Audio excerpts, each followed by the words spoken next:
Please excuse my low energy. I had a doctor's appointment this morning and I'm just not feeling my very best today. But I still wanted to discuss Maundy Thursday. So, since today is Maundy Thursday, today is when the Last Supper takes place. The Last Supper is very famous in paintings and stuff like that, and it's known mostly all over the world. During the Last Supper, Jesus talks about how the bread is his body and the wine is a representation of his blood.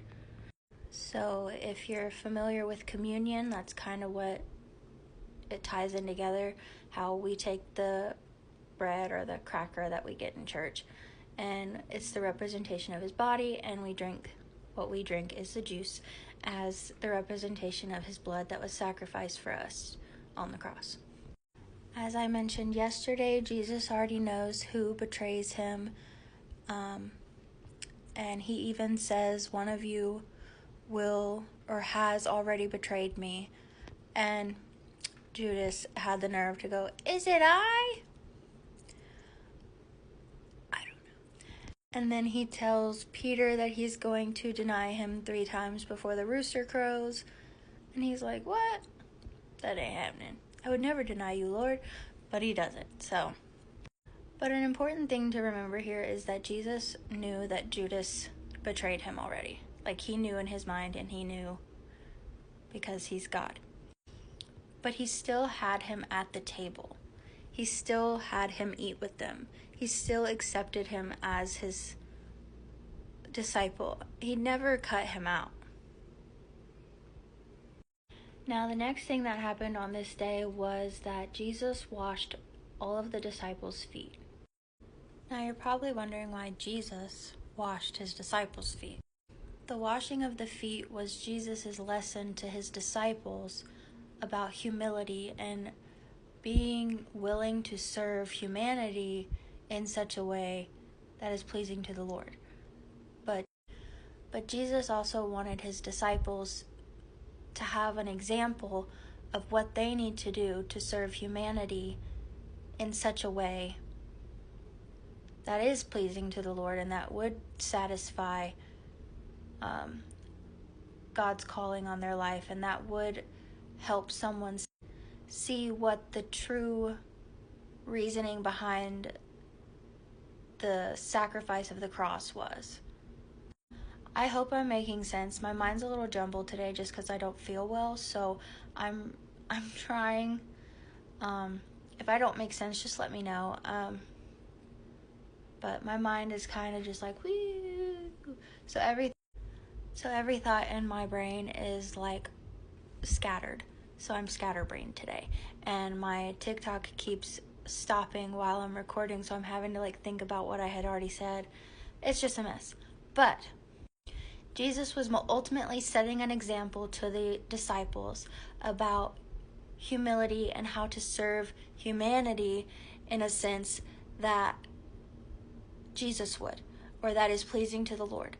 So that is where that takes place.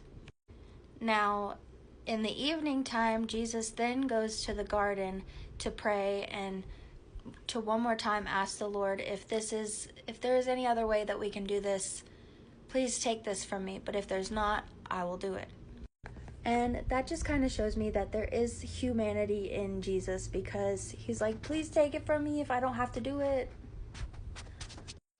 He actually went back and prayed this prayer 3 times, and that's important because he's showing that it's important to go ahead and just give our emotions and our doubts and our anxieties and anything that might be bothering our minds to God. Just surrender it to him and let him know what we're thinking. And he'll either give you an answer of no, yes, wait, be patient, whatever. But if you give it to God, he'll help you and he'll give you confirmation of what you need.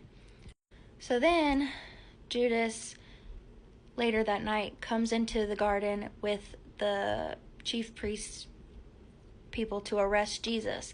And he had made a sign with them saying, I will kiss the one who you are meant to arrest.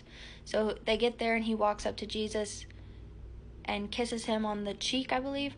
And then they go to arrest him, and basically a fight breaks out. against the disciples, and one of the disciples either takes his own sword out or takes a sword from one of the chief priest's servants and ends up cutting off the servant's ear. So it got a little crazy right then and there because they were trying to defend Jesus. But Jesus said, put your sword away. Let them arrest me. I'm allowing them to arrest me because this is what needs to happen, not because I'm powerless. Jesus is just so humble. Because, like, first you have Judas walk up to you and actually kiss you. That kiss is just the biggest sign of betrayal in the world in my book. And then he's like, nah, let them take me. This is what's supposed to happen. I'm not powerless in this. I'm letting this happen. And he's letting this happen because he knows he has to be crucified to save us from all the sin in the world. So that is, I believe, everything that happened on Maundy Thursday. We've got the Last Supper, the washing of the feet, and then Jesus' arrest that night. So, yeah, I think that's everything. If I forgot something, I will try to come back and add it. But for now, that's it. I hope you have a blessed rest of your day and enjoy the sunshine outside if you have sunshine. And just stay safe and remember Jesus loves you. And I hope you have a blessed rest of your week. I'll see you on the next one. Bye.